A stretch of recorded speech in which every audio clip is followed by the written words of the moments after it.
Разкажи малко повече за себе си. На колко си години? Къде учиш? На 18 години съм, уча в математическа гимназия в Пазарджик, 12 клас съм.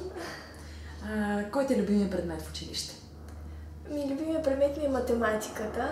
Защо? Въпреки че не винаги имам хубави оценки по математика, но не знам, сякаш ние навсякъде сме заобиколени от математика.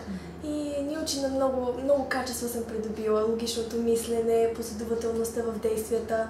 Всичко, повечето неща и характера, който съм изградила, е благодарение на математиката.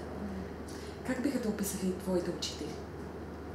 Може би постоянна, отговорна и толерантна. А приятелите? Темпераментна и усмихната. Защо реши да се присъединиш към Pathways и коя мислиш е основната разлика между Pathways и други подобни организации? В Pathways се чувствам много спокойна. Сред приятели, дори учителите са толкова близки с нас и толкова много ни помагат. Още в първия момент, в който видях Pathways, и реших, че това е начинът, чрез който ще постигна успеха си, че ще ми даде всичко, което се нуждая, за да постигна целите си. Как би дефинирала думата успех? Може би, когато сбъднеш мечтите си, това означава, че си постигнал успех. А какво те вдъхновява? Вдъхновяваме сестра ми, бих казала, тъй като тя вече учи в Великобритания, там където аз искам да уча. И може би и съперничеството и постоянната конкуренция, която имаме. И това ме вдъхновява най-вече. Да. Какви са твоите хобита? С какво се занимаваш през свободното си време? Предимно се занимавам с извънкласни дейности от 8-ми клас още. Реших, че това ще бъде много ще се чувствам по-полезна на обществото и аз лично ще се чувствам по-добре.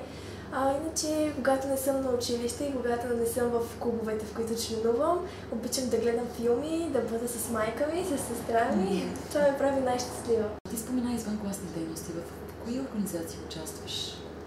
Много са организациите, които участвам, но предимно в последните 2 години съм в Младежки парламент, в Комисия наука и образование.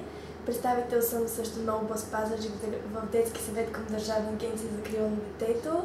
Доброволец съм в CBS България с център София и друго място, което също съм член, е Младежки център за инициативи и иновации в Пазарджик. Там също съм доброволец. Много впечатляващо. Да. А в училище? В училище съм председател на ученическия съвет. Вече 2-ра година. Чудесно. Да, и отговорник на класа, отговорник на випуска. Браво. Да, но много добре се чувствам. И последен въпрос, любими въпрос. Какво те прави щастлива? Какво или кой? Най-щастливо ме прави семейството ми и времето, което прекарвам с тях. Благодаря ти много, Тоня.